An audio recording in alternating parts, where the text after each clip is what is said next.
رات کے ٹھیک 2 بج رہے تھے اور اس وقت سب سے خطرناک بات یہ نہیں تھی کہ بجلی چلی گئی تھی، بلکہ یہ تھی کہ گھر کے اندر کوئی سانس لے رہا تھا، جبکہ میں اکیلا تھا۔ میں کبھی بھی ایسی باتوں پر یقین نہیں رکھتا تھا۔ بھوت، سائے، جن، یہ سب میرے لیے صرف کہانیاں تھیں، لیکن جو کچھ اس رات ہوا اس نے مجھے بدل دیا۔ یہ واقعہ میرے دادا کے پرانے گھر کا ہے، جو گاؤں کے آخر میں واقع تھا۔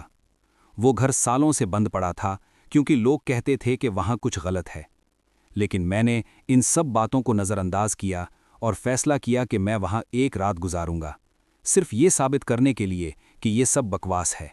شروع میں سب ٹھیک تھا۔ شام کے وقت میں وہاں پہنچا، دروازہ کھولا تو ایک عجیب سی بدبو آئی، جیسے نمی، پرانی لکڑی اور کسی سڑی ہوئی چیز کی ملی جلی بو ہو۔ گھر میں اندھیرا تھا، مگر میں نے ٹارچ جلائی اور اندر داخل ہوا۔ ہر چیز پر گرد جمی ہوئی تھی۔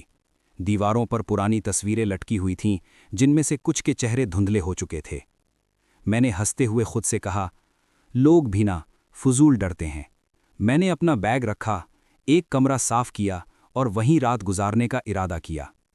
رات کے تقریباً 11 بجے میں موبائل دیکھتے دیکھتے سو گیا۔ پھر اچانک ٹک ٹک ٹک، میں چونک کر اٹھا۔ یہ آواز کہیں قریب سے آ رہی تھی، جیسے کوئی لکڑی پر ناخن مار رہا ہو۔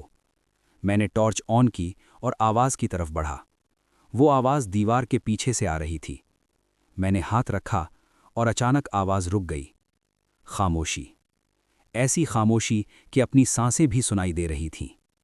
میں نے خود کو سمجھایا کوئی چوہا ہوگا اور واپس آ کر لیٹ گیا۔ لیکن اصل خوف تو ابھی شروع ہوا۔ رات کے تقریباً 2 بجے میں اچانک جاگ گیا۔ نہ کوئی آواز تھی، نہ کوئی حرکت، پھر بھی ایسا لگا جیسے کسی نے مجھے جگایا ہو۔ میں نے آنکھیں کھولیں اور دیکھا کمرے کے دروازے کے پاس کوئی کھڑا تھا، ایک سیاہ سایہ، لمبا، غیر معمولی حد تک لمبا۔ میرا دل زور زور سے دھڑکنے لگا۔ میں نے ہمت کر کے پوچھا، کون ہے؟ کوئی جواب نہیں، بس وہ سایہ آہستہ آہستہ